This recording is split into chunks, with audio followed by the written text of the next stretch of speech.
Hey everybody, welcome to Your Music Sucks. I'm Brian Beaudoin. That is my good buddy Craig Gass from Sex and the City, Howard Stern, and your mama's living room. How you doing, Craig? Brian, we fucked up. Yeah, we did. Well, we didn't fuck up. Did we fuck up? Was it a We, fuck up? we fucked up. We promoted something. We teased something. We assumed. We played along like this was going to play out exactly the way we were told it was going to play out. So we started promoting something that didn't happen at all. Yeah. For the past couple weeks, we were talking about how we were going to go to the OAR Dispatch concert in Mansfield, and Mark from OAR was he was on the podcast, and I told a story about how I pretended to be in the band Dispatch to impress a girl, and during that episode, Mark's like, "You gotta come say hi." We talked about me telling Dispatch the story, and we built that up. The Both of the people that have been listening to this have heard nothing about everything. They've heard everything about us going to meet Dispatch and telling the story. It was an unbelievable intersection coming together that a few months ago, Brian confessed. I had never heard the story before. Brian confessed that when he was in high school, he lied to a girl, which is something that happens. You know, when you're a kid, you lie about stuff. And Brian lied to a girl, the craziest lie. He told her that he was in a band that was on the radio. It was a band called Dispatch, and he claimed that he was the singer of the band. Singer, right? Yes, yes, the singer. I thought it was the funniest story. I thought it was endearing. It was funny. It was vulnerable. And we had the singer of OAR on a few weeks ago. OAR is going to go on tour with Dispatch. The dude from OAR, Mark, has always been really nice to me. He's always been really supportive. He's a big fan of the Howard Stern show. That's how I got to meet the guy. There was another band they were touring with that said, "Hey, man, you know, the singer of our opening act wants to meet you." I was like, "No, he doesn't." And then I met him, and he knew everything about me. So when I bring him on the show, he's promoting the fact that he's going on tour with Dispatch, and we tell him the story. And this, just so you know that we are not crazy or misunderstanding anything, I'm pulling up the clip right now. This is the moment when our buddy Mark from OAR said this. Oh, Brian, you got to come say hi when we're at the Man, and I would love and that. Yeah, they would think it's great. It's the funniest shit ever. It really is. It really is the funniest shit ever. So you got to come say hi, and we'll put it all together that night. Mark, that's their big night. So if there's a way that Brian can find that bass from that ex-girlfriend's house and just have himself photographed with the whole band, send it to the girl's dad. Yeah, that would be amazing. Incredible. Best. Oh, you know what? We didn't even explain that story. There was also a side story that Brian got busted when the girl that he lied to invited Brian to her house. And while he was at the house, the girl's dad said, "Hey, so my daughter says you're a famous musician." He goes, "Yeah, I am." And Dad said, Dispatch. "I'm in Dispatch. We're on the radio." And the girl's dad said, "Oh, well, hey, I got a bass over there. Why don't you play us a song?" And Brian goes, "Brian did it. He tried." I did it. And it wasn't just like Brian went over the house. It was fucking Christmas, Craig. It was fucking Christmas. Oh, Brian's got his ugly Christmas sweater on. He went through so much already. It's like the fact that Brian just threw out this incredibly embarrassing moment of his life is endearing. I thought it was amazing. And so when we have Mark on from OAR, we're like, "Oh, we got to tell Mark." Mark says, "Come to the show." We picked out a date. I actually removed a weekend that I was going to do in Chicago because I was like, this is more important. Getting into Providence early, because we're performing in Providence this weekend at the Comedy Connection, but getting into Providence early is going to be more important so that I can go to this show on a Saturday night.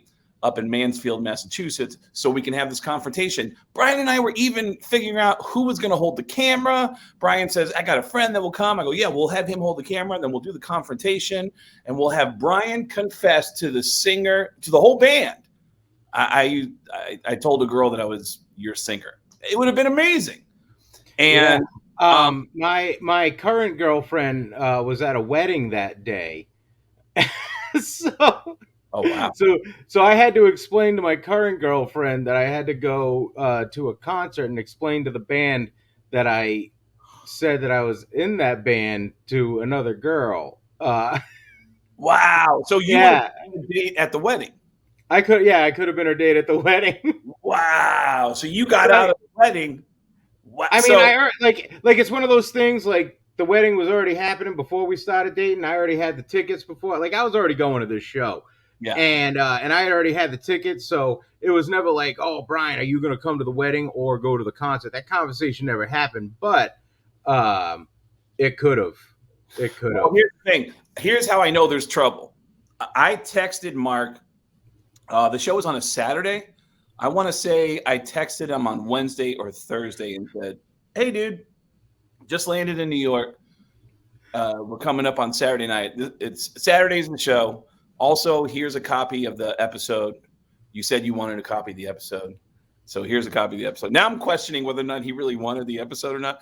But I sent him a copy of the episode, and I said, hey, man, we're going to be there on Saturday night. So let me know if it's still okay to film Brian's confession. I even reworded it. Like I said, is it still okay to film Brian's confrontation with Dispatch? And I was like, oh, that's a bad word. No, not confrontation. Confession. That's cuter. I'll say confession. I won't say confrontation. And then I would have said story. I would have said story. I don't know why you gotta verbinate this shit. I sent it to him. Nothing. No response. Next day, no response. And I text him on the Friday. Hey, dude, I'm coming up tomorrow. Just want to make sure everything's cool. No response. On the day of the show, on that Saturday, I am driving up. I'm driving up through Connecticut. And I even told Brian, I said, I shouldn't feel weird about this. Like, it's probably no big deal. But I'm a little nervous that he hasn't responded. And Brian's like, oh, okay, well, we're going to get there at 3:00 and settle in with some cookies and blah, blah, blah. And I'm like, yeah, that's another thing, Craig. That's another thing.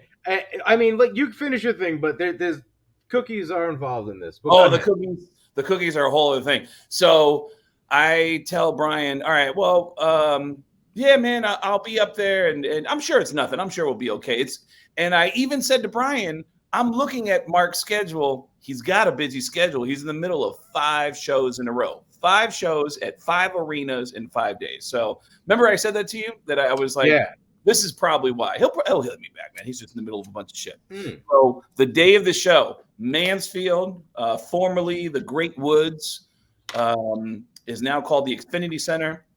I texted him and said, hey, dude, I'm on my way. I'm driving up from New York. Just making sure everything's okay for tonight. And also, what time is the best time? Because maybe he wants to film at 4 or 5 o'clock when they all get in, because people have commitments when they get in. Management will set up press on the premises or set up meet and greet. Maybe there's fans who will pay for meet and greets. A lot of different moving parts that can happen when a band arrives at a venue, when any artist arrives at a venue. And he finally hit me back and simply said, hey, dude, sorry, man. Yeah, Dispatch has a different production altogether, so I can't make that happen. And I just, and I'm waiting for a follow-up text, which in my mind would have been, come hang out, though. Nothing. So I tell Brian, and Brian says, can we still hang out? And I go, I don't know. He didn't say, like, should it? And Brian goes, well, ask him. And I go, all right. Is it okay? Is it still okay to hang out before or after the show? I'm leaving options. And he doesn't respond for 4 hours. At that point, I'm in Massachusetts. I got my hotel room, and I've already figured He hasn't responded. It's the hour. The show's starting in an hour. He's going on stage in an hour. It's not going to happen.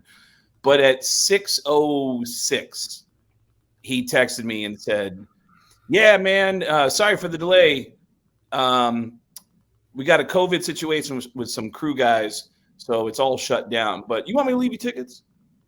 And I said, "Oh man, Brian's already got tickets." And he said, "Oh, sorry, man." I said, don't worry about it, man. We'll do it next time. So we have spent the last couple weeks talking about how we're going to have this amazing moment and how are we going to do it, and analyzing how it's going to go down, and nothing. It didn't happen. Yeah, like and like this like when you set something like this up, like there is a chance that it might not happen. Like there's always that chance. But from the episode that we recorded and then the talk that we had even after we recorded, like I felt confident. I felt so confident, Craig. I got cookies for the green room. I went to a fucking cookie place and I got 24 fucking insomnia cookies. They're called insomnia cookies, but they're regular cookies. I even wrote it on the box. I wrote regular cookies because, insomnia cookies are amazing. Yeah, they're amazing. And Mark could have had some. Brian just wanted to make this incredibly sweet, innocent gesture of bringing them some cookies to have that night. And what happened was I ended up just hanging out in my hotel room because the drive from my hotel room up to the venue with all the traffic going in, like he sent me that text at like 45 to 50 minutes before they went on stage. It would probably, from Attleboro, where I was staying, it would have taken me an hour to get up there. So I probably would have missed OAR. And I was looking forward to seeing OAR. And you say the chances are usually would have been slim, but you felt good about it. I thought it was just 100% based on that conversation. Because again, based on the video we just played, he said, "You got to come to the show. I'll introduce you to the guys. They will love it." So it was done. It was a done deal. We thought we had it, and we just planned on it and started promoting it like it was going to happen. Yeah. We had no reason to not think it was going to happen. So it didn't happen. And now we're left with egg on our face and 2 boxes of cookies. And Brian's I'll bring it one step further, Craig. I'll bring it one step further. I even wore my Stand By Me shirt because Mark said that was his favorite movie. I swear to God, it was like I was so I was so confident this was gonna happen. I'm like, I'm gonna wear this shirt. Mark loves this fucking movie. I'm gonna bring cookies. The last time I felt like this was the last time I felt like this was when I got all decked out to go on a date and bought flowers and then.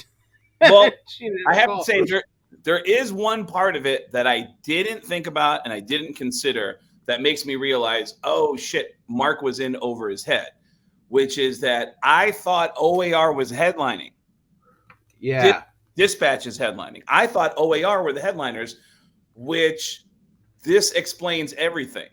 Like Mark is an opener saying, "Oh yeah, man, I'll do everything with the headline. I'll hook you up, whatever you need. I'll get you backstage. You can go anywhere you want. I'll introduce you to the guys, blah, blah, blah." And then along the way, he's starting to realize as the tour goes on, whatever he realizes, and he knows that he can't have the access that he thought he could. So he's just trying to gently pull out of this promise that he gave us. I think if OAR was headlining a show and hypothetically it was Brian confessing to OAR that he was the singer of OAR, this would have happened. We would have had the confession. Brian would have played along. We've already got Brian on our side. I think it's because Brian is the opener that I have empathy for what has happened, because I think that Mark was just in over his head. But man, does that make us look bad? It does. It does. I mean, I went to the show either way. Yeah. Brian went to and it was a great time. It was a great time. Great show. Brian went to the show and sent me videos. You know what? Let's play one of the videos right now. Tom, go to the video of Brian, of one of the videos that he sent me. He kept sending me videos like this throughout the show. Could have had the cookies in your belly, but you don't, motherfucker. Could have had some cookies in your belly, but you don't, motherfucker. So videos like that of Brian high as shit yelling at the stage that Mark's not going to get any cookies are the videos. He kept like 3 or 4 videos saying, yeah, this show's great, but it could have been better for you if you had some cookies. I just kept yelling, you could have had cookies, Mark. You could have had cookies, but no, he didn't have any cookies. So it was a bummer, but I will say this. I do have a musician friend who's in a huge rock band that just started a tour that is willing to act out how it would have gone down. He wants to be the sounding board next week in next week's episode so that we can still have the moment of you telling the band Dispatch that you were the singer of their band in your mind and that you told people you were the singer of that band. And he's willing to play out that reaction for you next week. And I will say this, it's a guy who's in a huge band that just started a tour. So that will happen next week. Is he going to come on? Is he going to come on, Craig? Is he going to come on? Well, your music sucks. We have a confession to make. We do not have fucking motherfucker here today because, COVID. How funny would it be if every time we promise something, nothing ever happens? We're just like, and join us next week when we'll have Prince on the show. We'll see you next week with Prince. Oh, Prince is dead. Nobody told us. Sorry. Yeah, I feel bad about it. But listen, man, the show's got to move on. The whole point of Your Music Sucks is Brian and I are friends. We love each other. We love hanging out with each other. We just don't see eye to eye when it comes to music. He's into jam bands. I'm into heavier stuff. Once a week, we send each other one of our favorite songs, and we review it. This week, Brian sent me a song by DJ. What was it? DJ what? It was DJ Shadow, but we're calling it Run the Jewels for this. Run the Jewels, because it was a Run the Jewels song. Okay. They sing it. And I sent Brian a Twisted Sister song. Brian, do you want to go first? You want me to go first? Sure, I'll go first. Right. You sent me a little ditty called Can't Stop Rock and Roll. You can't stop rock and roll. Yeah. And this shit started out, and I sent you the video. I sent you the video. I didn't watch the video. Oh my God, the video's so great. I didn't want to be distracted. You know what? I mean, if I watched the video, I probably would have fucking hated the song. Okay. All right. Okay. Well, all right, let's get into it. All right. So at 39, at one point, I had to check the time, and it was 39 seconds. And I said, this is cheesy as fuck, but I am on fucking board. For some reason, it grabbed me. It tickled me in some way, right? And I listened to it. I forgot how does the fucking chorus go? Can you sing it? You can't stop rock and roll. Dun, dun, dun, dun, dun, dun. You can't stop rock and roll. Yeah, that shit. I was singing it. I found myself singing it. And it's not like a hard fucking song to follow. I was singing it by the fucking third time he said it. By the third time he said it, you could not stop Brian Beaudoin. That's amazing. I love it. Yeah, and then at one point I wrote this down. Makes me feel like I'm going on a mystical medieval journey to kill things that are trying to take over the world, like zombies or some shit. Hey man, I dug this song. I really did. It was fucking, I feel like this should have been a song that people knew from Twisted Sister. Like, I've never fucking heard this shit before, and I was fucking with it the whole time, front to back. Well, before they became a huge MTV crossover hit, they had a very loyal following, an underground following, and they were a massive band in New York City, without a record label, which used to be the thing. Was having a label was the difference between a local band and a national band or international band. But without a label, Twisted Sister was selling out bigger rooms than people with labels. They would actually now, sell. is this were they doing the whole makeup shebang during this era? They were doing the makeup shebang, and they were just a hardworking local band in the New York area. And almost every week, they would sell 1,000 tickets in Long Island, in Manhattan, in Staten Island. They were just this massive local band, and there was musicians that came up in New York. I always remember CeCe DeVille had a story about going to see Twisted Sister, and he remembered exactly how the lights went down and how the opening intro was really scary and foreboding. And there's musicians who grew up in New York watching Twisted Sister, and it was always this big question mark of like, these guys can sell out 1,000, 2,000 seats. How are they not signed? And they finally got signed. And I believe You Can't Stop Rock and Roll was their first album, which had a little bit of success. And then it was their next album, Stay Hungry, where We're Not Gonna Take It became this massive anthem, and they got way too big, way too fast. And it just became a massive thing. But You Can't Stop Rock and Roll had a buzz going before that album and all those famous videos came out. But on a scale of 1 to 5, what would you rate?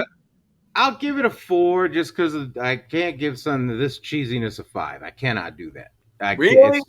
The cheesiness makes it. I'll fuck it 5. Fine, 5. Whoa! I'll give it a 5. I'll give it a 5. You know what?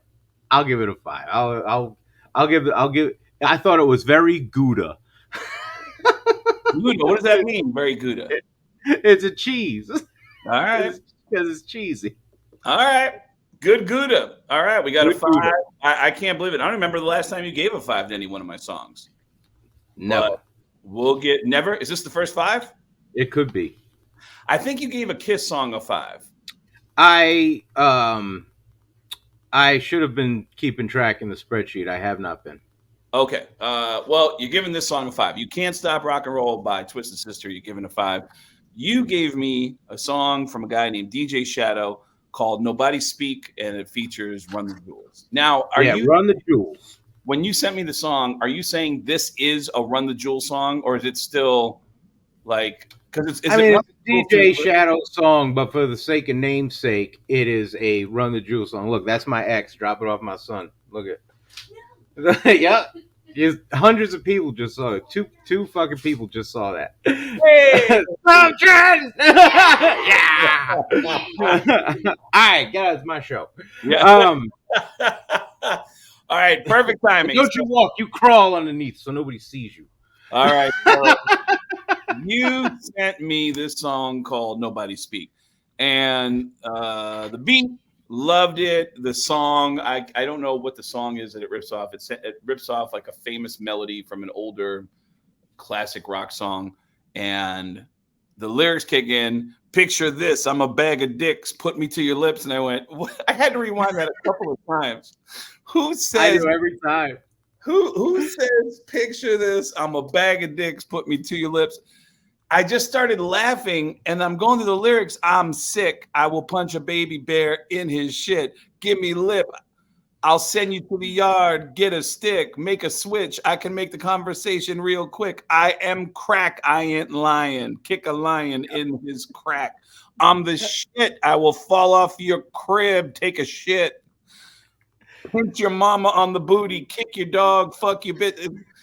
I was laughing at this collection of lyrics that was so funny. And then I started playing it over and over again. I still liked the song, but the more I listened to the lyrics, the more I went, there's really no through line in this song. Like there's no, as funny as it is, it makes no sense whatsoever. And I started to like the song less and less the more I listened to it, because there is no line in the song that connects to another line. It's just a collection of funny, random things to say. But I like it. I like Behind it. a sick beat. But you know what? I first time through, I would have been like, oh, this is a banger. That's a 5 out of 5. But after listening to it over and over and over again, I have to give it a 3.5.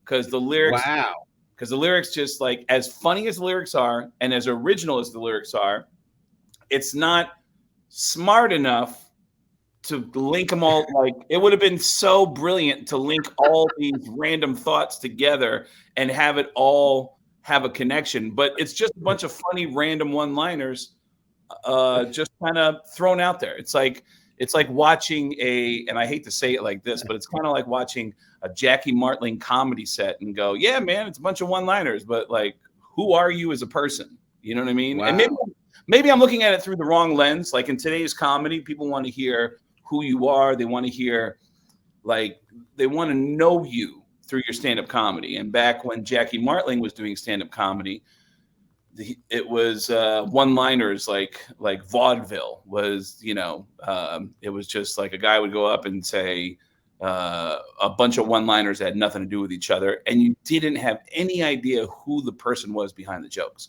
So maybe I'm looking at it through the wrong lens again. I just like how you're breaking this down like it's We Are the World. Yeah.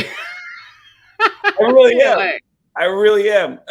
From the very beginning of us doing Your Music Sucks, you really shocked me by taking the words of my songs and saying, all right, let's go through this line by line. And I went, oh no, don't do that.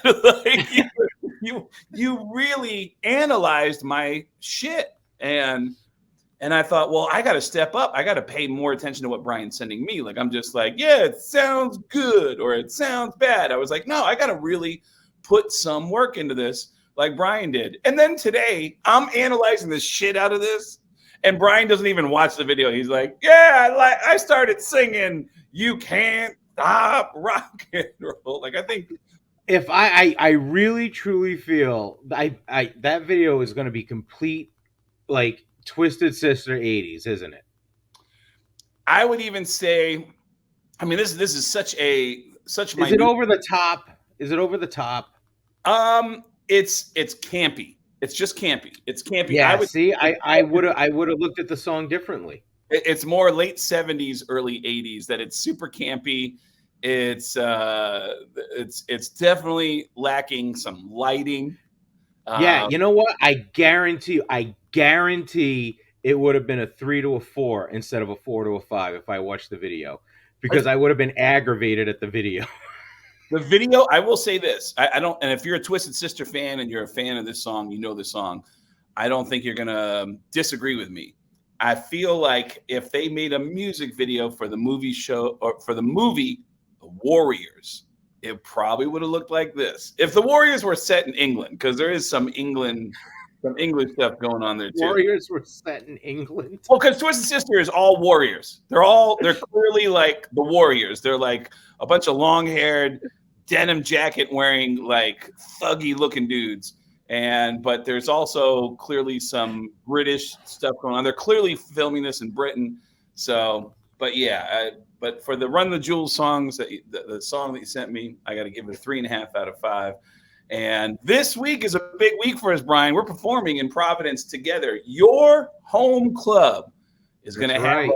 We're doing 6 shows at the Comedy Connection this weekend. At the Comedy Connection, you can go to Brian's website, which is IllinoisCockburn.com. IllinoisCockburn.com, exactly as it sounds. Or you can go to getgas.com. Getgas with 2 S's.com. We're going to do 1 show Thursday, 2 shows Friday, 2 shows Saturday. And on Sunday, we're going to do a shorter comedy show and follow it with a live episode of Your Music Sucks Live. So we promise. Come down to the Comedy Connection this week. And you know what? I'm realizing my friend, the special guest, we might have to put him off for another episode because we got the live one coming. And then we're doing Your Music Sucks. We're doing Your Music Sucks live in Detroit. You sure about that? Yeah. And then we're doing Your Music Sucks live in Green Bay, Wisconsin. That's a definite. In January. In the heart of winter.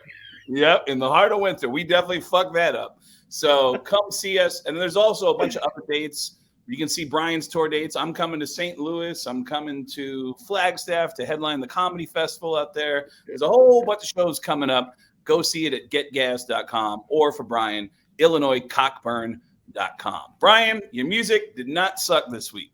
And you can't Craig. say music sucked. Yeah, man. You gave it a 5 out of 5. So you can't say my music sucked. Come back next week when Brian. Man, come back next week. We got shitty music. I'm sorry, poopy music. Poopy music. I got a kid Brian, next up now. What's our promise for next week that we're not going to deliver on? I'm gonna go with the Chris thing. I'm gonna go. I'm gonna go. I didn't say what his name was. Oh, okay. Everybody, who the fuck? Google Chris, everybody, and then if just Google Chris. Chris. Right, so it's not going to be Chris Jericho. Chris Band. Just type in Chris Band, and maybe he'll pop up. How funny would it be if next week we had Chris Kattan on and like, what the fuck is going on? We don't have that much coke in the world. Poor Chris Kattan. All right, your music sucks. Bye. Your music sucks. Bye, everybody.